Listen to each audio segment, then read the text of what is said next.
Welcome back to Chalk and Talk Mentor. In today's lecture, we will understand the usage of a set of modal verbs, which is also called as auxiliary verbs. Alright, so with no further ado, let's get started with today's lecture. Fine.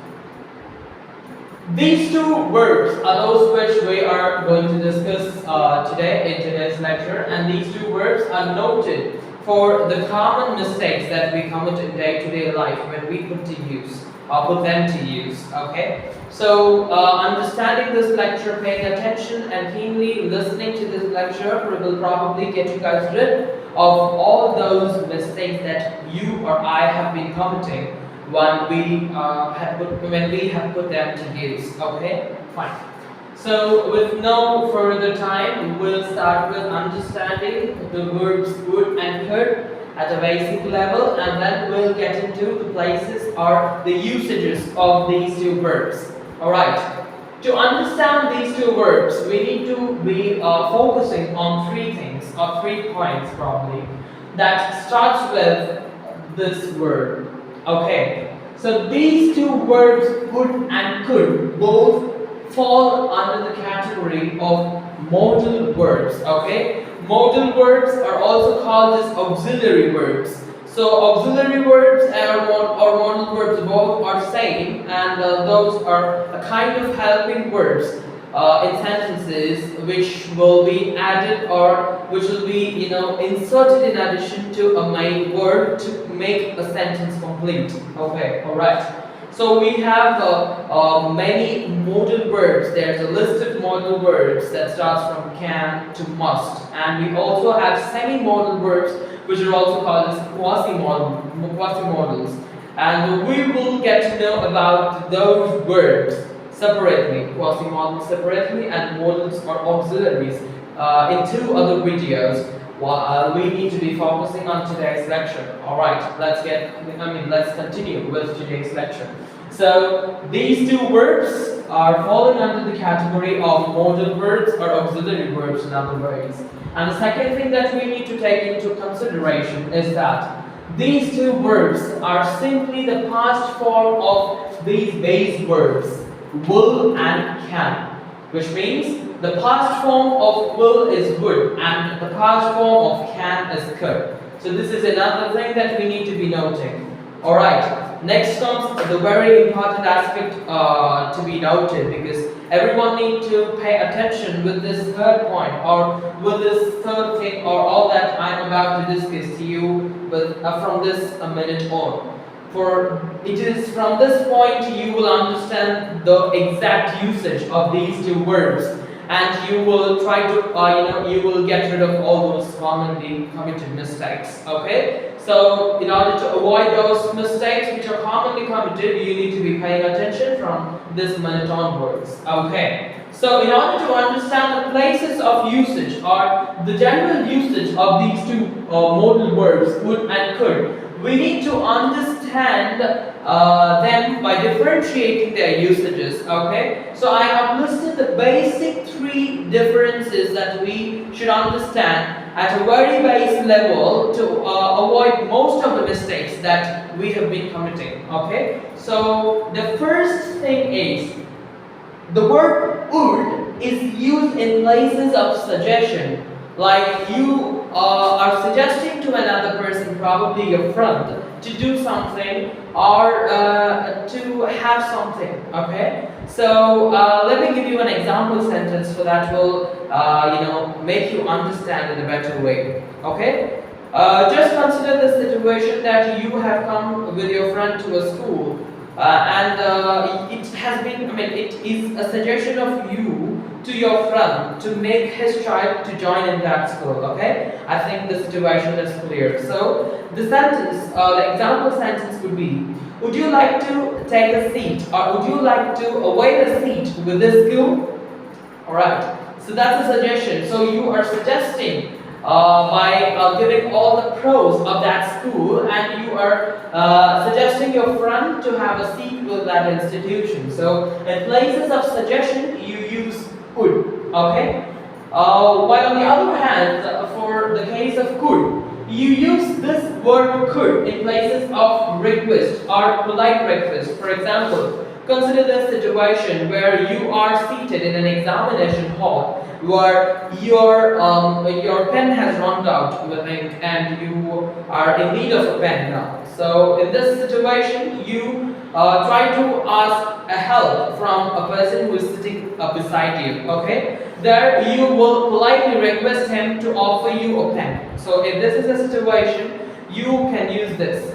So the example is that, could you please lend me your pen, or could you please offer me your book? Okay, so these are the example sentences that is a mere request that person A makes to person B for fulfilling his requirement or for fulfilling his need. Okay, so in places of requisitions or in places of polite request, we use could.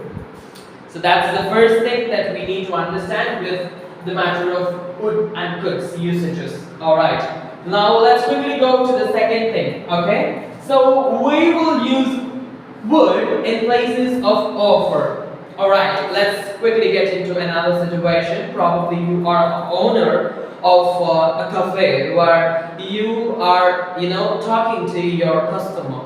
Alright, so now you are going to offer something that's mentioned in your menu, or you are going to offer that's possible for you to offer. Okay, taking this into consideration, the example sentence will be like, would you like to have a cup of tea?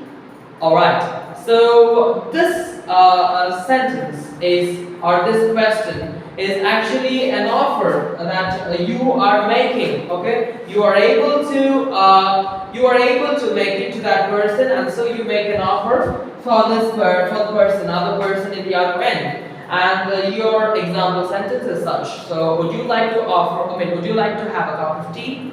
All right. So that's the way it is. So you are using, or we use would in places of offer.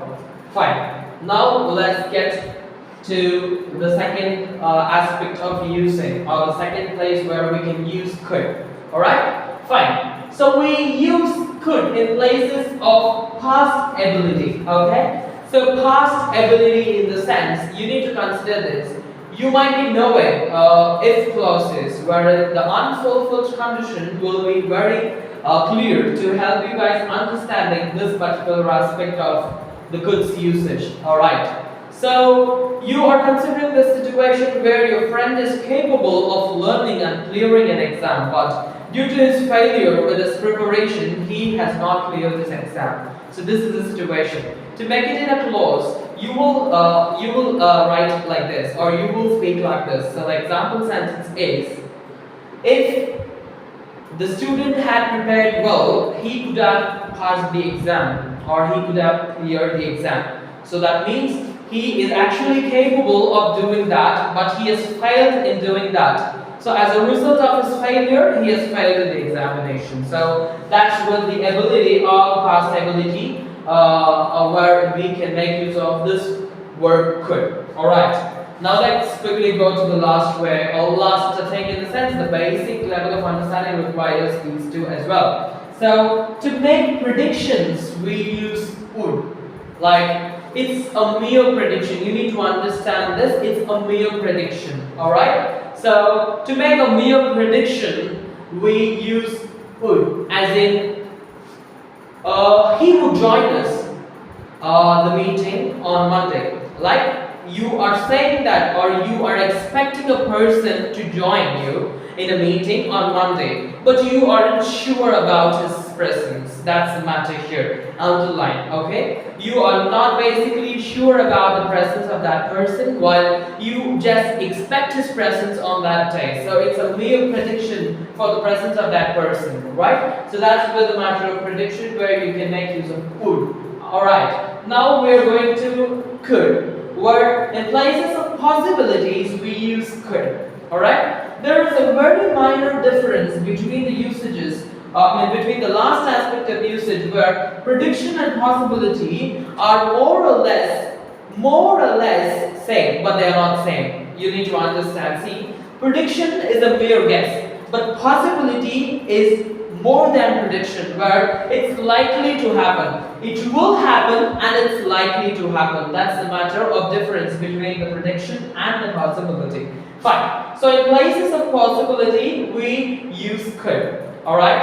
As in, let's have an example sentence like, it could rain today, or it could rain at night. Okay, which means you find the clouds to be totally dark, totally dense with water, and you really know that it is going to rain. So it's a higher possibility, it's a more possible situation where it is likely to rain.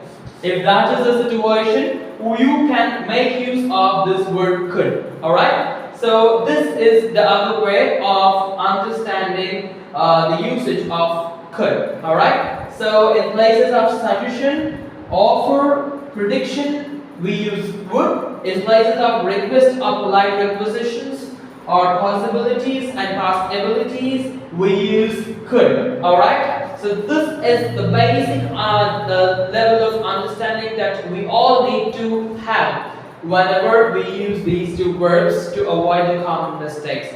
Alright, besides these things, or besides all these points, we need to be knowing that, or we need to make note of another thing, that both of these words, would and could, are made use, or put to use in if clause. The second degree and the third degree, or the second condition and third condition, which we call as imaginary condition and unfulfilled condition, both of those conditions will make use of these two words. Alright, so this is the basic level of understanding that we all need to be having whenever we talk about these two verbs. If you are aware of all these basic rules, all these basic points, you will not commit mistake. You can take this from me, that you will avoid, or you will save yourself from committing the common mistake that you have been committing for so long time until now. So that was all about today's lecture, and I strongly believe that you have understood these two verbs and their usages. Alright, thank you for listening patiently to this lecture. I guess that was beneficial to you, and with that, we are concluding today's lecture, and I will meet you very soon in another interesting lecture. Until then, all the best.